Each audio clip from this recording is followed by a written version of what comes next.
दोस्तों हाजिर एक होर वीडियो रिपोर्ट लैके चैनल रितेश लखियान प्लग्ड उत्ते ते अज दी रिपोर्ट विच मैं गल करांगा सुप्रीम कोर्ट अते हाई कोर्टां खासकर पंजाब अते हरियाणा हाई कोर्ट विच लगातार घटदी जा रही सिख जजां दी गिणती दे बहुत ही गंभीर विषय उत्ते।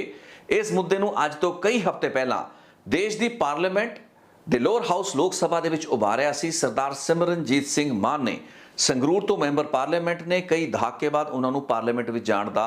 दोबारा मौका मिला तो उन्होंने अपनी एक बहुत ही गंभीर जिहड़ा पॉइंट उन्होंने ड्यूरिंग शायद क्वेश्चनार सामने रखा सी। लॉ मिनिस्टर तो सवाल किया सी कि जे लॉ मिनिस्टर बिहार ते होर राज्यों तो जजां दे सुप्रीम कोर्ट दे विच ना पहुंचण नूं लैके चिंतित ने तां उन्हां दी चिंता यानी कि सिमरनजीत सिंह मान की चिंता यह है कि सुप्रीम कोर्ट दे विच कोई भी सिख जज इस वक्त क्यों नहीं है। एक फैक्ट है 2017 तो बाद सुप्रीम कोर्ट दे विच कोई भी सिख जज बीते 5 सालों दे विच नहीं अपॉइंट होया है। Justice JS Khehar supreme court के आखिरी सिख जज होए सन जो कि 2017 दे विच शायद उन्होंने अपना चार्ज जिहड़ा सी रिलिंक्विश किया। हुण सिमरनजीत सिंह मान ने तां अपनी जिम्मेवारी पूरी की ते इस मुद्दे नूं उभारिया। जे नैशनल परसपैक्टिव या सुप्रीम कोर्ट के परसपैक्टिव विच वेखीए ये गलबात जो कि जजां की नियुक्ति नूं लैके ते उन्हां दी नियुक्ति दे विच इस कम्यूनल ओवरटोन नूं ध्यान विच रखण दे मुतलक है। शायद थोड़ी बहुत फिरकू गलबात लग सकती है, लेकिन जे मसला ते मुद्दा पंजाब अते हरियाणा हाई कोर्ट दा होवे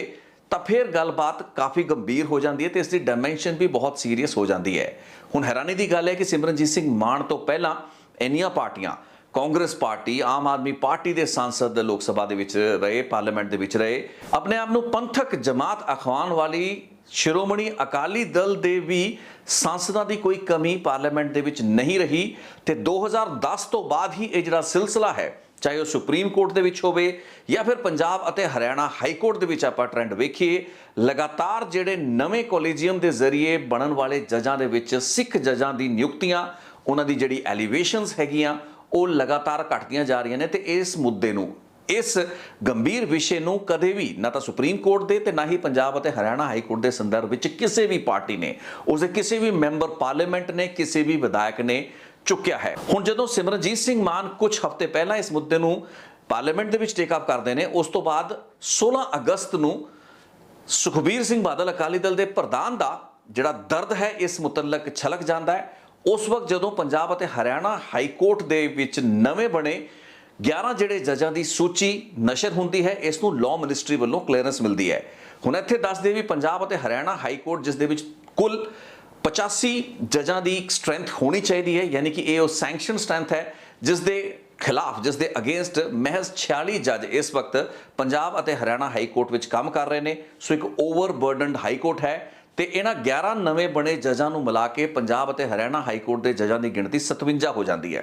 लेकिन ये जिहड़े 11 नवें जज बनते हैं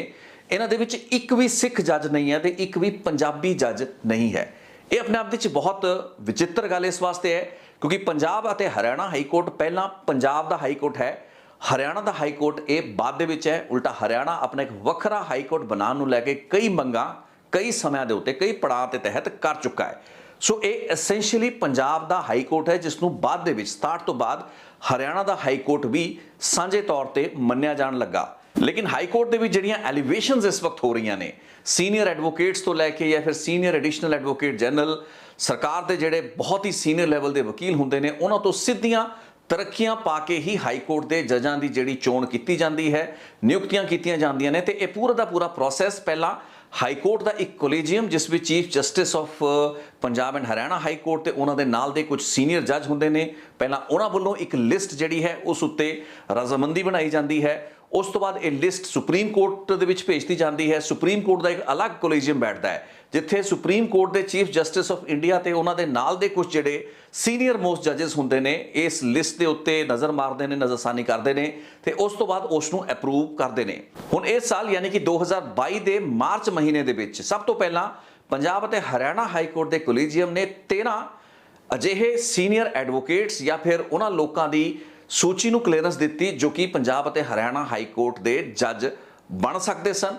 इस सूची नूं सुप्रीम कोर्ट विच भेजता गया तो 25 जुलाई नूं सुप्रीम कोर्ट ने इन्हां 13 जजां नूं हाई कोर्ट के एडिशनल जज लाण नूं लैके अपनी सहमति देती। वो लिस्ट भी थोड़ी मैं नज़र कर रहा जिस विच कि सुप्रीम कोर्ट का 25 जुलाई का कोलीजियम का यह फैसला सी। ਲੇਕਿਨ ਅਖੀਰ ਦਾ ਜਿਹੜਾ ਫੈਸਲਾ ਹੁੰਦਾ ਹੈ, ਯਾਨੀ ਕਿ ਹਾਈ ਕੋਰਟ ਤੇ ਸੁਪਰੀਮ ਕੋਰਟ ਦੇ ਕੋਲੇਜੀਅਮ ਤੋਂ ਬਾਅਦ ਇਹ ਫੈਸਲਾ ਲਾਅ ਮਿਨਿਸਟਰੀ ਦਾ ਸਰਕਾਰੀ ਡਿਸੀਜਨ ਹੁੰਦਾ ਹੈ, ਐਗਜ਼ੈਕਟਿਵ ਡਿਸੀਜਨ ਹੁੰਦਾ ਹੈ। ਤੇ ਇਸ ਫੈਸਲੇ ਦੇ ਵਿੱਚ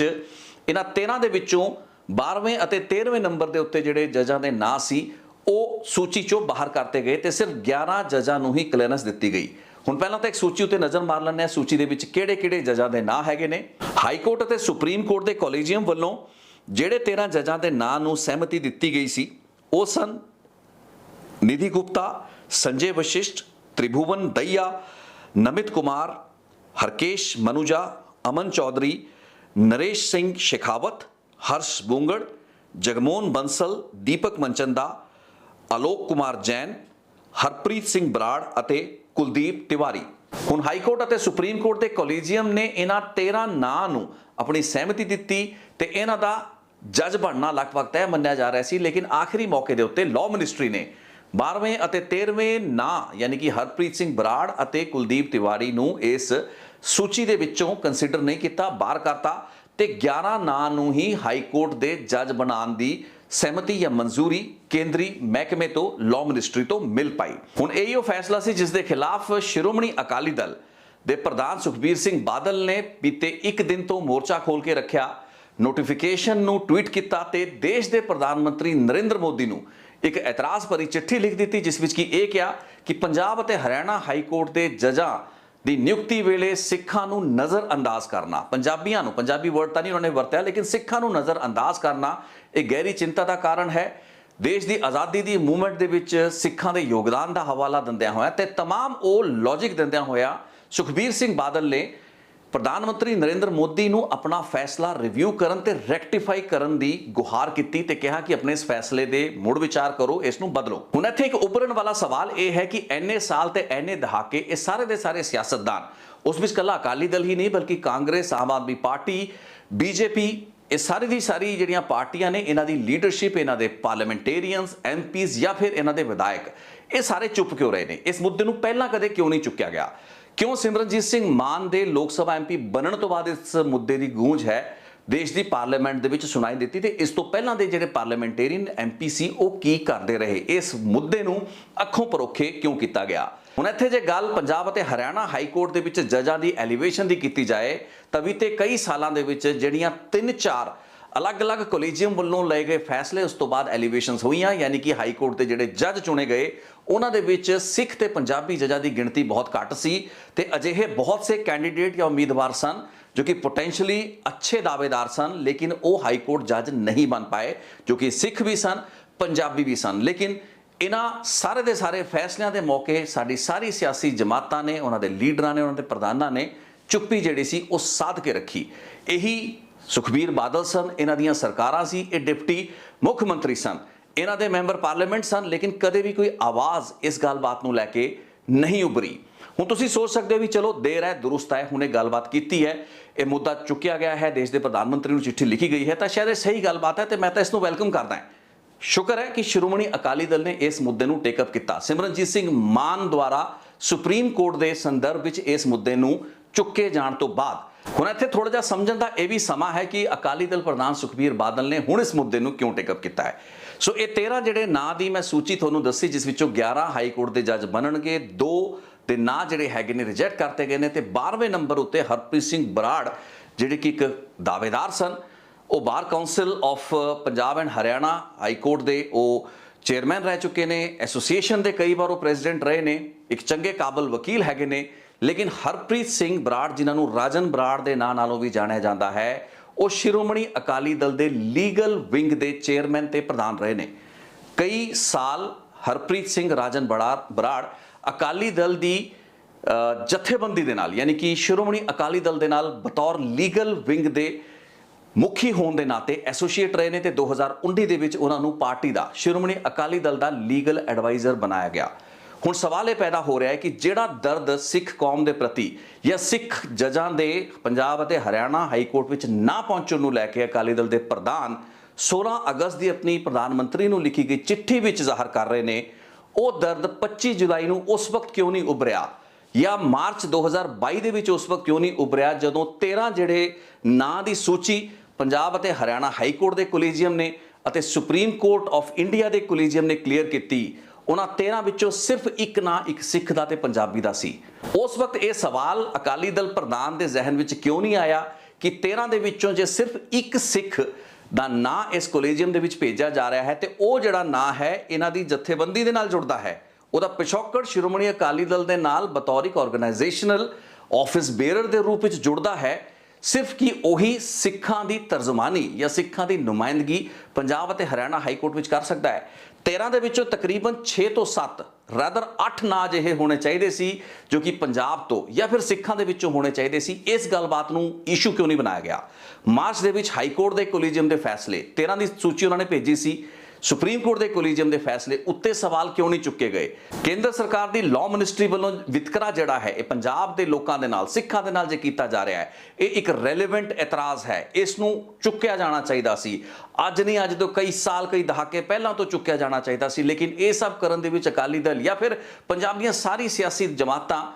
ਫੇਲ ਕਿਉਂ ਹੋਈਆਂ ਨੇ? ਇੱਥੇ ਕਈ ਗੰਭੀਰ ਸਵਾਲ ਉੱਠਦੇ ਨੇ ਸਾਡੀ ਸਾਰੀਆਂ ਸਿਆਸੀ ਜਮਾਤਾਂ ਉੱਤੇ, ਪਾਰਟੀਆਂ ਉੱਤੇ, ਉਹਨਾਂ ਦੇ ਪ੍ਰਧਾਨਾਂ, ਉਹਨਾਂ ਦੇ ਲੀਡਰਾਂ ਦੇ ਉੱਤੇ, ਅਕਾਲੀ ਦਲ ਉੱਤੇ ਖਾਸ ਕਰਕੇ। ਇੰਨੇ ਸਾਲਾਂ ਦੀ ਆਪਣੀ ਹੁਕੂਮਤ ਤੇ ਇੰਨੇ ਸਾਲਾਂ ਦੀ ਆਪਣੀ ਚੌਧਰ ਦੇ ਵਕਫੇ ਦੌਰਾਨ ਉਹਨਾਂ ਨੂੰ ਇਹ ਸਾਰੇ ਦੇ ਸਾਰੇ ਮੁੱਦੇ ਪੰਥ ਨਾਲ ਜੁੜੇ ਹੋਏ, ਸਿੱਖਾਂ ਨੂੰ ਅੱਖੋਂ ਪਰੋਖੇ ਕਰਨ, ਇਸ ਮਹੱਤਵਪੂਰਨ ਜਿਹੜੀ ਪ੍ਰਕਿਰਿਆ ਹੁੰਦੀ ਹੈ, ਕੋਲੀਜੀਅਮ ਦੀ ਐਕਸਰਸਾਈਜ਼ ਹੁੰਦੀ ਹੈ, ਜੱਜਾਂ ਦੀ ਚੋਣ ਹੁੰਦੀ ਹੈ, ਉਸ ਦੇ ਵਿੱਚ ਪੰਜਾਬੀਆਂ ਤੇ ਸਿੱਖਾਂ ਨੂੰ ਲਗਾਤਾਰ ਨਜ਼ਰਅੰਦਾਜ਼ ਹੁੰਦਾ ਹੋਇਆ ਕਈ ਦਹਾਕਿਆਂ ਤੋਂ ਦੇਖਿਆ ਜਾ ਰਿਹਾ ਹੈ। ਹਾਈ ਕੋਰਟ ਅਤੇ ਸੁਪਰੀਮ ਕੋਰਟ ਦੇ ਕੋਲੀਜੀਅਮ ਵੱਲੋਂ ਇਹਨਾਂ 13 ਨਾਂ ਦੇ ਵਿੱਚੋਂ 13 ਦੇ 13 ਜੇ ਜੱਜ ਬਣ ਜਾਂਦੇ, ਜਿਨ੍ਹਾਂ ਵਿੱਚੋਂ ਸਿਰਫ ਇੱਕ ਸਿੱਖ ਸੀ, ਸਿਰਫ ਇੱਕ ਹੀ ਪੰਜਾਬੀ ਸੀ, ਤਾਂ ਫਿਰ ਕੀ ਅਕਾਲੀ ਦਲ ਸੰਤੁਸ਼ਟ ਹੁੰਦਾ? ਉਸ ਸਥਿਤੀ ਦੇ ਵਿੱਚ ਕੀ ਸਿੱਖਾਂ ਦੀ ਤੇ ਪੰਜਾਬੀਆਂ ਨੂੰ ਜਿਸ ਤਰੀਕੇ ਨਾਲ ਇਗਨੋਰ ਕੀਤਾ ਜਾ ਰਿਹਾ ਪੰਜਾਬ ਅਤੇ ਹਰਿਆਣਾ ਹਾਈ ਕੋਰਟ ਦੇ ਜੱਜਾਂ ਦੀ ਨਿਯੁਕਤੀ ਦੇ ਮਹੱਤਵਪੂਰਨ ਵਿਸ਼ੇ ਉੱਤੇ, ਕੀ ਉਹ ਸਾਰਾ ਦਾ ਸਾਰਾ ਗਿਲਾ ਸ਼ਿਕਵਾ ਦੂਰ ਹੋ ਜਾਂਦਾ, ਸ਼ਿਕਾਇਤਾਂ ਦੂਰ ਹੋ ਜਾਂਦੀਆਂ? ਤੇ ਮੁੱਦਾ ਸਿਰਫ ਅਕਾਲੀ ਦਲ ਦਾ ਨਹੀਂ ਬਲਕਿ ਹੋਰ ਪਾਰਟੀਆਂ ਦਾ ਹੈ। ਉਹ ਪਾਰਟੀਆਂ, ਉਹਨਾਂ ਦੇ ਲੀਡਰ ਕੀ ਕਰ ਰਹੇ ਹੈਗੇ ਨੇ? ਸੋ ਅੱਜ ਸਵਾਲ ਬੜਾ ਗੰਭੀਰ ਹੈ ਕਿ ਸਾਡੇ ਜਿਹੜੇ ਸਿਆਸਤਦਾਨ, ਸਾਡੇ ਲੀਡਰ ਨੇ,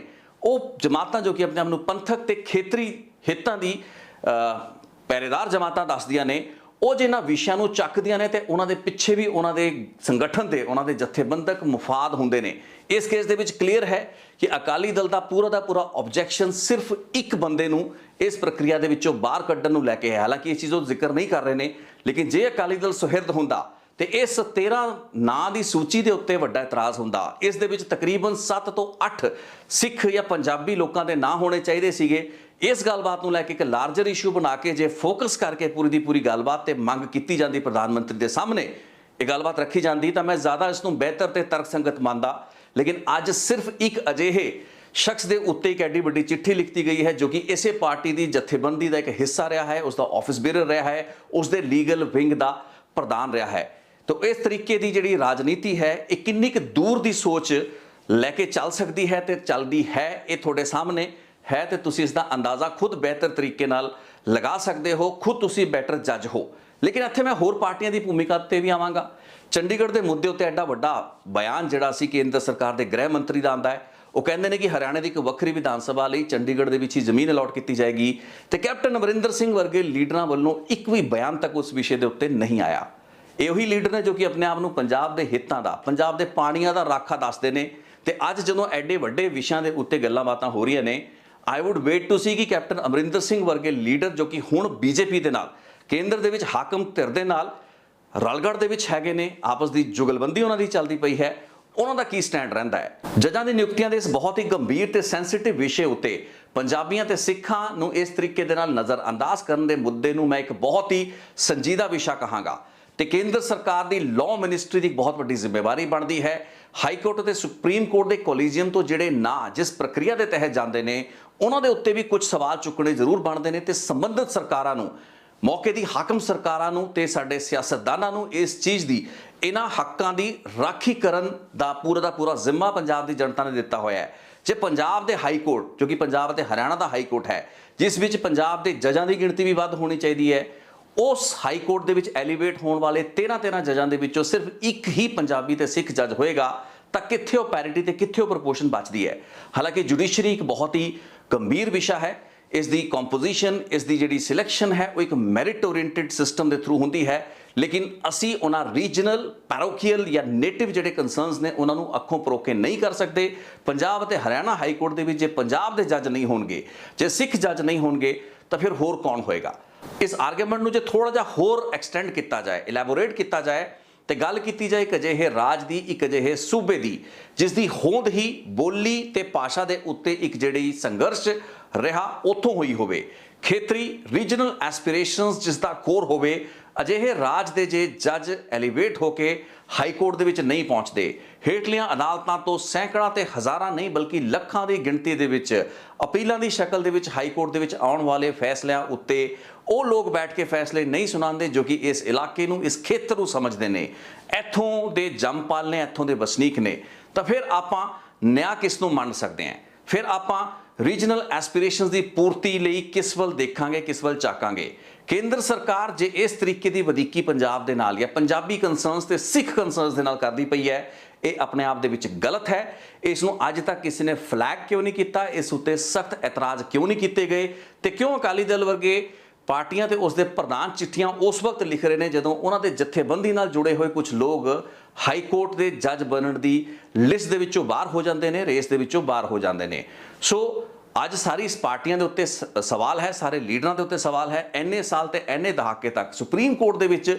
ਇਸ ਪੂਰੇ ਦੇ ਪੂਰੇ ਦਹਾਕੇ 2010 ਔਨਵਰਡਸ ਮੁਸ਼ਕਿਲ ਨਾਲ 3 ਤੋਂ 4 ਜੱਜ ਸਨ ਜੋ ਕਿ ਸਿੱਖ ਜੱਜ ਸਨ। ਇੱਕ ਇੱਕ ਕਰਕੇ ਸਾਰੇ ਰਿਟਾਇਰ ਹੁੰਦੇ ਚਲੇ ਗਏ। ਆਖਰੀ ਜਿਹੜੇ ਜੱਜ ਸੁਪਰੀਮ ਕੋਰਟ ਦੇ ਵਿੱਚ ਸਿੱਖ ਜੱਜ ਜਿਹੜੇ ਰਿਟਾਇਰ ਹੁੰਦੇ ਨੇ ਉਹ JS ਖੇਰ ਹੁੰਦੇ ਨੇ। ਤੇ ਇਹਨਾਂ तमाम ਸਾਲਾਂ ਦੇ ਵਿੱਚ ਸਿਰਫ ਸਿਮਰਨਜੀਤ ਸਿੰਘ ਮਾਨ ਦੀ ਹੀ ਆਵਾਜ਼ ਪਾਰਲੀਮੈਂਟ ਦੇ ਵਿੱਚ ਗੂੰਜਦੀ ਹੈ। ਉਹਨਾਂ ਸਾਲਾਂ ਦੇ ਵਿੱਚ ਜਦੋਂ ਹੁਕੂਮਤਾਂ ਦਾ ਆਨੰਦ ਸੁਖਬੀਰ ਬਾਦਲ ਵਰਗੇ ਜਾਂ ਕੈਪਟਨ ਅਮਰਿੰਦਰ ਸਿੰਘ ਵਰਗੇ ਲੀਡਰ ਮੰਨਦੇ ਰਹੇ, ਇਹਨਾਂ ਨੇ ਇਹਨਾਂ ਇਸ਼ੂਜ਼ ਨੂੰ ਇਸ਼ੂਜ਼ ਹੀ ਨਹੀਂ ਮੰਨਿਆ ਤੇ ਕਦੇ ਸਵਾਲ ਹੀ ਨਹੀਂ ਚੁੱਕੇ। ਅੱਜ ਇਹ ਗੱਲਾਂ ਬਾਤਾਂ ਕੀਤੀਆਂ ਜਾ ਰਹੀਆਂ ਨੇ ਤੇ ਚਿੱਠੀਆਂ ਵੀ ਸਿਰਫ ਇਸ ਲਈ ਲਿਖੀਆਂ ਜਾ ਰਹੀਆਂ ਨੇ ਕਿ ਉਹਨਾਂ 13 ਦੇ ਵਿੱਚੋਂ ਜਿਹੜੇ 2 ਜੱਜ ਛੱਡੇ ਨੇ ਉਹਨਾਂ ਨੂੰ ਤੁਸੀਂ ਲੈ ਲਓ ਤੇ ਸਾਡੇ ਸਾਰੇ ਦੇ ਸਾਰੇ ਕੰਸਰਨਸ ਹੱਲ ਹੋ ਜਾਣ। ਜੇ ਇਹੀ ਸਿੱਖਾਂ ਦੇ ਨਾਲ ਜਾਂ ਪੰਜਾਬੀਆਂ ਦੇ ਨਾਲ ਇਨਸਾਫ ਹੈ ਜਾਂ ਇਹੀ ਉਹਨਾਂ ਦੇ ਨਾਲ ਇੱਕ ਬੈਲੈਂਸ ਹੈ, ਪ੍ਰੋਪੋਰਸ਼ਨ ਹੈ ਜਿਸ ਦੀ ਆਸ ਪੰਜਾਬੀਆਂ ਨੂੰ, ਸਾਡੇ ਲੋਕਾਂ ਨੂੰ ਹੋਣੀ ਚਾਹੀਦੀ ਹੈ, ਤਾਂ ਮੈਨੂੰ ਲੱਗਦਾ ਫਿਰ ਆਪਾਂ ਬਹੁਤ ਹੀ ਗਲਤ ਟੀਚੇ ਲੈ ਕੇ, ਬਹੁਤ ਹੀ ਗਲਤ ਟਾਰਗੇਟ ਲੈ ਕੇ ਤੁਰਦੇ ਪਏ ਤੇ ਸਾਡੇ ਲੀਡਰ ਹਜੇ ਤੱਕ ਉਹਨਾਂ ਰੀਜਨਲ ਐਸਪੀਰੇਸ਼ਨਸ ਨੂੰ ਸਮਝ ਨਹੀਂ ਪਾਏ ਨੇ। ਉਹਨਾਂ ਦੀ ਲੜਾਈਆਂ ਆਪਣੀ ਜਥੇਬੰਦੀਆਂ, ਆਪਣੇ ਵਿਅਕਤੀਗਤ ਕੰਸਰਨਸ ਤੱਕ ਸੀਮਿਤ ਨੇ। ਇਹ ਪੰਜਾਬੀਆਂ ਦੀ ਤੇ ਸਿੱਖਾਂ ਦੀ ਗੱਲ ਘੱਟ ਹੋ ਰਹੀ ਹੈ। ਆਪਣੇ ਯਾਰਾਂ ਦੋਸਤਾਂ, ਮਿੱਤਰਾਂ ਤੇ ਚਹੇਤਿਆਂ ਦੀ ਗੱਲਬਾਤ ਜ਼ਿਆਦਾ ਮੈਨੂੰ ਇਹ ਲੀਡਰ ਕਰਦੇ ਹੋਏ ਨਜ਼ਰ ਆ ਰਹੇ ਨੇ। ਸੋ ਅੱਜ ਦੀ ਗੱਲਬਾਤ ਨੂੰ ਮੈਂ ਇੱਥੇ ਹੀ ਰੋਕਣਾ ਚਾਹਾਂਗਾ ਕਿਉਂਕਿ ਆਉਣ ਵਾਲੇ ਦਿਨਾਂ ਦੇ ਵਿੱਚ ਇੰਤਜ਼ਾਰ ਰਹੇਗਾ ਕਿ ਹੋਰ ਪਾਰਟੀਆਂ, ਪੰਜਾਬ ਦੀ ਸੱਤਾਧਾਰੀ ਧਿਰ ਆਮ ਆਦਮੀ ਪਾਰਟੀ, ਕਾਂਗਰਸ ਤੇ BJP, ਪੰਜਾਬ BJP ਜਾਂ ਕੈਪਟਨ ਅਮਰਿੰਦਰ ਸਿੰਘ ਵਰਗੇ ਲੋਕ ਇਸ ਪੂਰੀ ਦੀ ਪੂਰੀ ਗੱਲਬਾਤ ਉੱਤੇ, ਇਸ ਘਟਨਾਕ੍ਰਮ ਉੱਤੇ ਕੋਈ ਬਿਆਨ ਦਿੰਦੇ ਨੇ ਜਾਂ ਫਿਰ ਮੌਨ ਰਹਿੰਦੇ ਨੇ, ਚੁੱਪੀ ਸਾਧ ਕੇ ਰੱਖਦੇ ਨੇ ਜਿਵੇਂ ਕਿ ਉਹਨਾਂ ਨੇ ਕਈ ਦਹਾਕੇ ਤੇ ਕਈ ਸਾਲਾਂ ਤੋਂ ਸਾਧ ਰੱਖੀ ਹੈ। ਅੱਜ ਦੀ ਰਿਪੋਰਟ ਇੱਥੋਂ ਤੱਕ ਹੀ ਸੀ। ਤੁਸੀਂ ਆਪਣੇ ਕਮੈਂਟ, ਆਪਣੀ ਫੀਡਬੈਕ ਮੇਰੇ ਨਾਲ ਜ਼ਰੂਰ ਸਾਂਝੀ ਕਰੋ। ਬਹੁਤ ਬਹੁਤ ਧੰਨਵਾਦ ਇਸ ਰਿਪੋਰਟ ਨੂੰ ਵੇਖਣ ਲਈ। Thank you so much. ਇੱਕ ਹੋਰ ਰਿਪੋਰਟ ਲੈ ਕੇ ਛੇਤੀ ਮਿਲਦੇ ਹਾਂ।